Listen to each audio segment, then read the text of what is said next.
You ask Tiger to solve. This deals with linear equations with one unknown. The final result is x equals 13/3. Let's solve it step by step. Simplify the expression. Break up the fraction. Simplify the fraction. Group all constants on the right side of the equation. Subtract 5/6 from both sides. Combine the fractions. Combine the numerators. Reduce the zero numerator.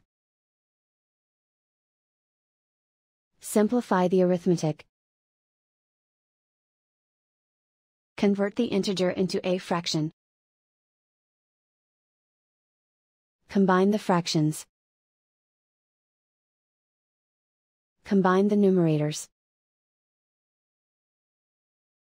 Isolate the x.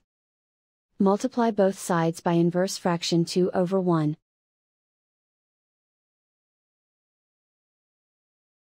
Group like terms.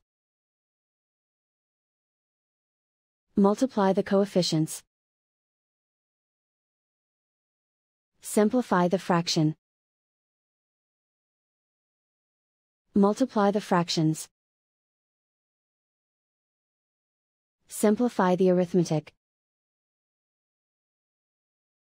And so the final result is x equals 13/3.